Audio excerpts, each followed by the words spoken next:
काम कैसे करता है, ठीक है, ये ऐसे करना है काम, कोई आप स्पेसिफिक इंक्वायरी करें।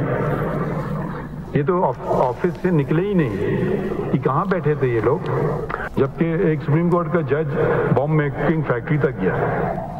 बड़े लोग हैं, ब्यूरोक्रेट्स हैं, रिटायर्ड ब्यूरोक्रेट्स हैं, उन्होंने रिपोर्ट दे दी, कहा था कि रिपोर्ट दे दो, हमने दे दी रिपोर्ट, एसरटेन भी कर दिया, डिटर्मिन भी कर दिया, रिकमेंडेशंस भी दे दी, सब कुछ कर दिया। तो ये पता नहीं क्या कर रहे हैं, अंग्रेजी लिख रहे हैं बस, वो भी गलत। मुहावरे पे एक मुहावरा के ऊपर दूसरा मुहावरा, तीसरा मुहावरा। लगता है धरना कमीशन का मकसद फैज हमीद को क्लीन चिट देना था। चीफ जस्टिस तहकीकाती कमीशन की रिपोर्ट पर बरहम रिमार्क्स दिए कि समझ नहीं पा रहा किस लेवल के जहन ने ये रिपोर्ट तैयार की है। कमीशन को मालूम ही नहीं इनकी जिम्मेदारी क्या थी। कमीशन ने फैज हमीद के बयान की बुनियाद पर ही रिपोर्ट तैयार कर दी। ये ऐसे ही है कि चोर से पूछ लिया जाए तुमने चोरी तो नहीं की। क्या फैज हमीद को जाती हैसियत में बुलाया गया था? कमीशन ने तो अपने फैसले में फैज हमीद का नाम तक नहीं लिखा। रिपोर्ट में सुबाइयत की झलक नजर आती है। कमीशन कैसे कह सकता कि मुजाहिरीन को पंजाब में रोकना चाहिए था? धरने से पाकिस्तान का कितना नुकसान हुआ, किसी को परवाह नहीं। आग लगाओ मारो, ये अब कुछ लोगों का हक बन गया है। हैरानगी की बात है कि तहरीके लब्बैक के किसी रुकन का बयान रिकॉर्ड नहीं किया गया। हलफ की खिलाफ वर्जी किसने की, ये कमीशन ने नहीं बताया। रिपोर्ट में कहीं टीएलपी का जिक्र नजर नहीं आ रहा, कहीं भी फाइंडिंग्स नजर नहीं आ रही। फैजाबाद धरना केस के फैसले पर अमल होता तो शायद 9 मई का वाकया ना होता। वफाकी हुकूमत ने कानून साजी क्यों ना की? क्या एक और 9 मई का इंतजार हो रहा है? रिपोर्ट सुप्रीम कोर्ट में आ चुकी, अब सरकार जाने पब्लिक करनी है या नहीं। धरना नजरसानी केस की समाअत का हुक्मनामा जारी। फैजाबाद धरने के वक्त के चेयरमैन पैमरा अबसार आलम ने धरना कमीशन को बताया जनरल फैज ने उनसे राब्ता किया था, लेकिन कमीशन को अबसार आलम से राब्ते के सबूत नहीं मिले। चीफ जस्टिस के रिमार्क्स कहा, अबसार आलम का इसरार है कि राब्ता किया गया तो कमीशन फैज हमीद को बुला लेता, दोनों को आमने सामने बिठा देते, सवाल जवाब करते और नतीजा लिख देते। एक को मुस्तरद कर दे, दूसरे को मान लें, ये दुरुस्त नहीं। जस्टिस नईम अख्तर ने कहा, कमीशन अबसार आलम का बयान हल्फ पर ले रहा है, जनरल फैज का नहीं ले रहा। चीफ जस्टिस ने कहा, हमारी राय में रिपोर्ट टर्म्स ऑफ रेफरेंस के मुताबिक नहीं।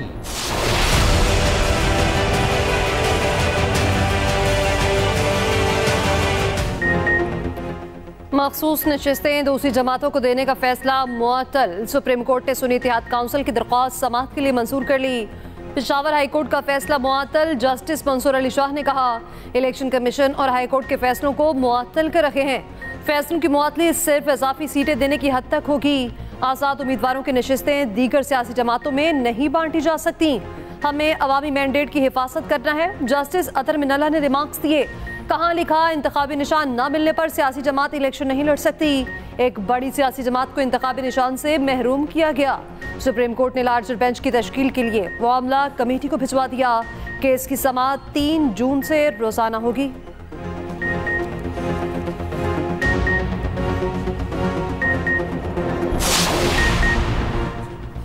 हुकूमत का मखसूस नशस्तों से मुतालिक सुप्रीम कोर्ट के अबूरी हुक्म पर तहफ़्फ़ुज़ात का इज़हार। वज़ीर कानून आज़म नज़ीर तारड़ कहते हैं, आईनी तशरीह का मामला है, अबूरी हुक्म भी लार्जर बेंच से जारी होना मुनासिब होता। 5 रुकनी लार्जर बेंच समाअत करता तो बेहतर होता। पार्लिमान की कानून साजी के इख्तियार के मामले में हुक्म इम्तना से एहतराज बरता जाना चाहिए था। आर्टिकल 67 वाज़ेह है कि रुकन की तरफ से की गई कानून साजी कानूनी नाअहलियत के बावजूद बरकरार रहती है। उम्मीद है हतमी फैसले में पेशावर हाई कोर्ट का फैसला बरकरार रहेगा। सीनियर वजीर सिंध शर्जील मेमन कहते हैं, सुन्नी इत्तेहाद काउंसिल ने मखसूस नशस्तों के लिए लिस्ट जमा नहीं करवाई। मुल्क आइन पर चलता है, किसी की ख्वाहिशात पर नहीं।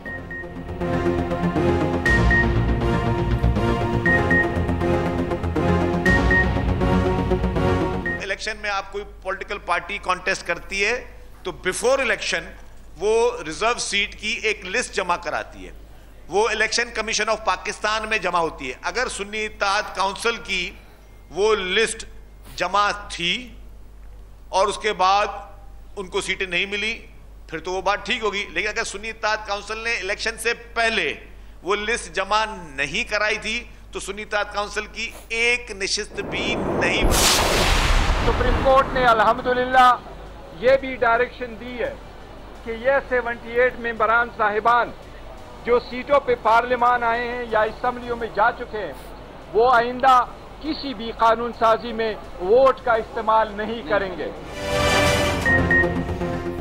हुकूमत 2/3 अक्सरियत से महरूम हो गई। फैसला हमारे मौकिफ की तायद है। हमारे किसी से मुज़ाकरात नहीं हो रहे। इस फैसले का मुज़ाकरात से कोई ताल्लुक नहीं। चेयरमैन पीटीआई बैरिस्टर गोहर की मीडिया से गुफ्तगू।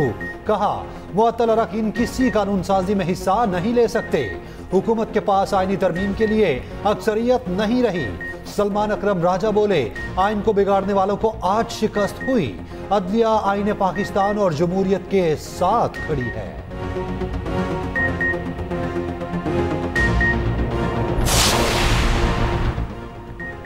पंजाब की निगरान हुकूमत का गंदम मामले से कोई ताल्लुक नहीं। पंजाब हुकूमत किसानों से गंदम खरीदती है, बैरून मुल्क से नहीं।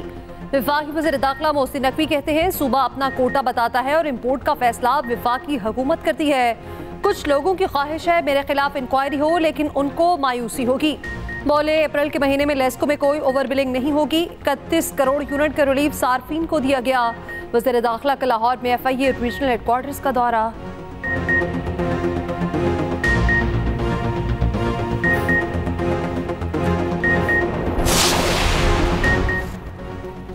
केपी हुकूमत कल से 3 लाख मैट्रिक टन गंदम की खरीदारी शुरू करेगी। वजीर खुराक केपी जाहिर शाह कहते हैं कि गंदम मकामी काश्तकारों से 3900 रुपए फी मन के हिसाब से खरीदी जाएगी। पहले आए पहले पाए के उसूल पर काश्तकारों से गंदम खरीदी जाएगी।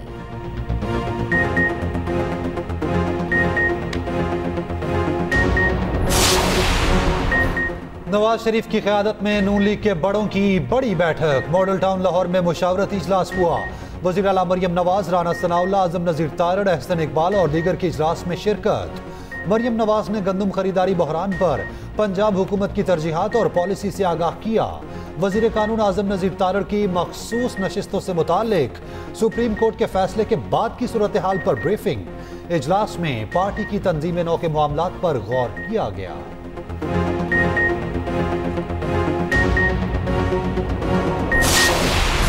गंदम स्कैंडल में अनवारुल हक काकड़ और मोहसिन नकवी मुलविस हैं। ये तो सीधा सीधा नैब का केस बनता है। अनवारुल हक काकड़ ने हनीफ अब्बासी से गुफ्तगू में फॉर्म 47 की धांधली को तस्लीम किया। ऑपोजिशन लीडर उमर अयूब की मीडिया से गुफ्तगू। पीपल्स पार्टी की वफाकी हुकूमत में शमूलियत के सवाल पर कहा, मुंतजिर है कि नून लीग और पीपल्स पार्टी में कौन पहले पीठ में झुरा घोंपता है। पार्लिमानी पार्टी के इजलास से गुफ्तगू में कहा कि दुनिया को पाकिस्तान में आईन और कानून की पासदारी को इज्जत देना होगी। आईन और कानून की पासदारी होगी तो लंदन प्लान होगा, ना ही इंजीनियर्ड नॉर्मे।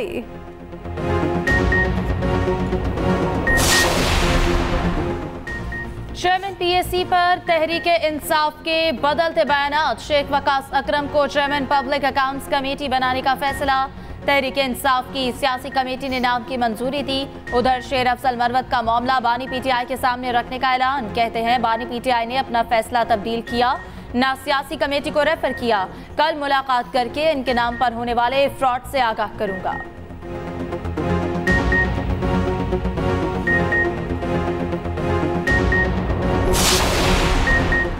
अवाम की खिदमत का एजेंडा हर सूरत पूरा किया जाएगा। करप्शन के खिलाफ जीरो टॉलरेंस की पॉलिसी है।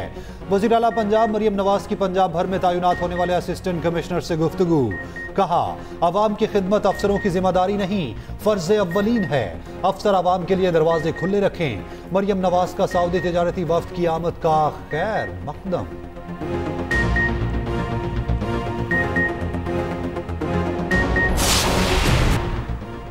चौधरी परवेज इलाही को अस्पताल मुंतकिल करने या हाउस अरेस्ट करने की दरख्वास्त। इस्लामाबाद हाई कोर्ट की सेक्रेटरी दाखिला को चौथा रोज में दरख्वास्त पर फैसला करने की हिदायत।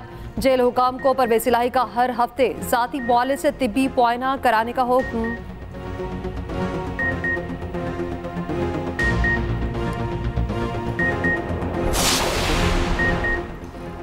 वज़ीर दिफा और वज़ीर दाखिला का सियालकोट एयरपोर्ट का तफसीली दौरा। वफाकी वज़रा का मुसाफिरों के लिए सहूलियात पर अदम इत्मीनान का इजहार। शहरियों की आसानी के लिए सहूलतें बढ़ाने का हुक्म। मोहसिन नकवी का एयरपोर्ट बंदिश के दौरान इमिग्रेशन काउंटर्स बढ़ाने का हुक्म।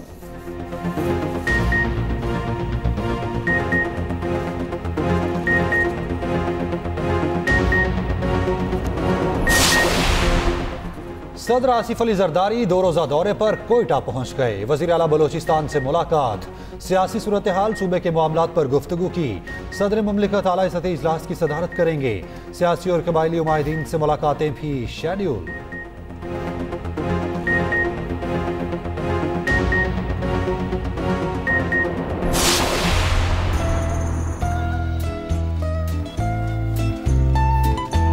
साहिब अल-माली अख़ सफ़ीर सऊदी नवाफ अल-मलकी बकी मबाद फलक बातियार पाकिस्तान 1000 बार बैरो 100,000 बार ब्या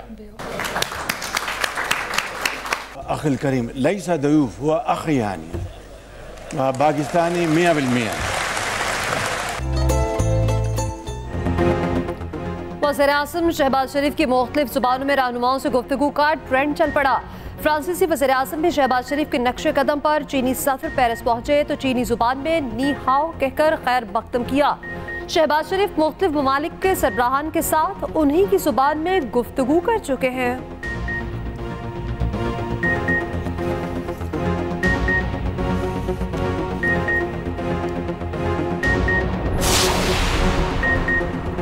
गवर्नर बलोचिस्तान जाफर मंदुकिल ने ओहदे का हल्फ उठा लिया। Chief justice Balochistan high court Hashim Khan Kakar ने गवर्नर से हल्फ लिया। तकरीब में वज़ीर आला बलोचिस्तान, अरकान पार्लियामेंट और दीगर ने शिरकत की।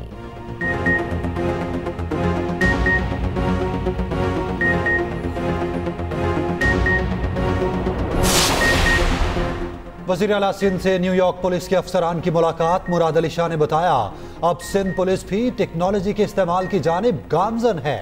कराची में स्ट्रीट क्राइम्स का मसला जल्द हल करेंगे।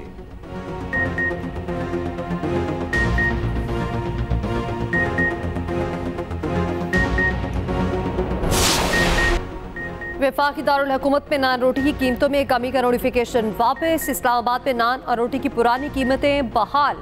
ज़िला इंतज़ामिया ने इस्लामाबाद हाईकोर्ट को आगाह कर दिया। अदालत ने दरख्वास्त निपटा दी।